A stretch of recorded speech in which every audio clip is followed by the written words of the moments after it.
Começa agora o programa partidário do PPNP, Partido do Português Não Padrão.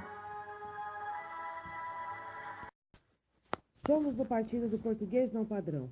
Trabalhamos em defesa ao uso da linguagem usada nas zonas rurais e que alumia nossos companheiros há várias gerações. Com candidatos graduados em letras, temos como meta o reconhecimento dessa variedade linguística como patrimônio histórico, arrodeado de toda a teoria que acaba de vez com o preconceito linguístico. Nossa luta é contra a exclusão e subordinação imposta pelo português padrão, que insiste em governar com autoritarismo e opressão. Apresentaremos a seguir nossas propostas para mudar essa realidade.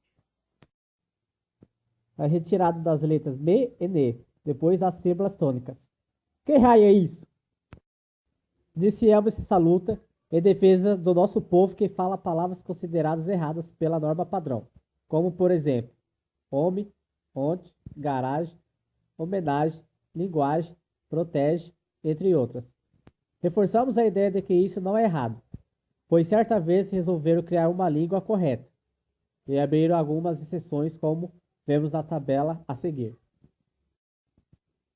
Percebam na coluna esquerda estão as palavras em latim que possuíam M e N, na sílaba apostônica.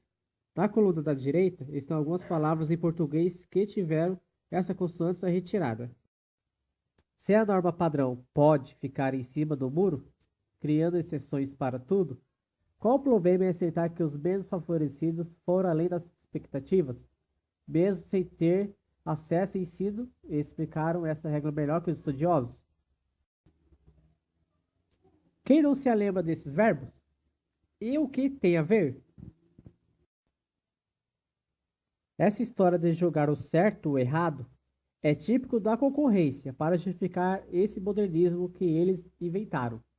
Quando ouvimos nossos eleitores da zona rural falando a lembrar, a lumiar, a soprar, a voar, percebemos que para eles o tempo não passou, mantendo assim esses verbetes e que continuam passando de geração para geração, conforme mostra a tabela a seguir.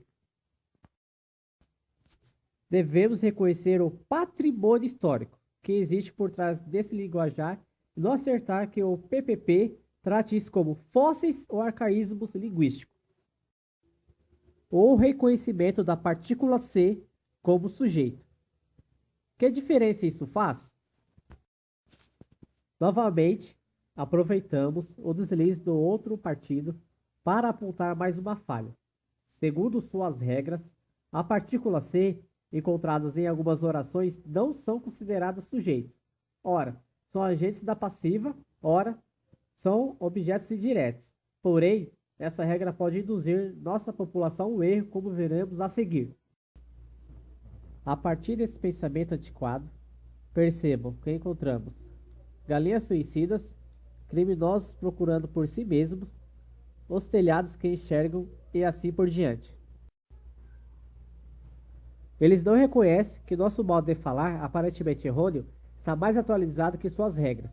Em ambos os casos, temos sujeito indeterminado, e eles, melhor que nós, deveriam saber que por trás de toda ação sempre tem alguém que pratica, mas nem todos gostam de mostrar a cara. O retorno do acento que se foi. Oxi, como assim? Se não nos bastasse tanta confusão, nos resta agora exigir a volta dos acentos usados até 1971, quando os engomadios mudaram a regra com a ruaz ortográfica. Antes disso, era fácil diferenciar as vogais abertas e fechadas, através dos acentos diferenciais, agudos e circunflexos. E com isso, o erro ficou ainda pior. Acompanhem. Percebam que com a retirada dos acentos, o erro é visível. Como diferenciar os verbos dos substantivos?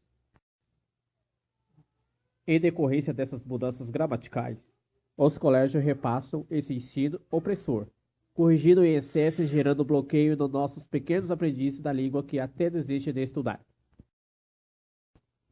Notem que é necessário acabar de vez com esse preconceito linguístico, pois só assim iremos conquistar muito daqueles que sentem-se envergonhados por se acharem ignorantes e burros. Não somos contra a evolução do nosso idioma, desde que não haja discriminação com pessoas que não tiveram a oportunidade de frequentar uma escola ou impossibilitada de ter acesso às informações, já que a tecnologia ainda é restrita. Buscamos o respeito por essas pessoas e principalmente o reconhecimento do conhecimento que elas adquiriram simplesmente com a vivência entre família durante esses 500 e poucos anos de Brasil.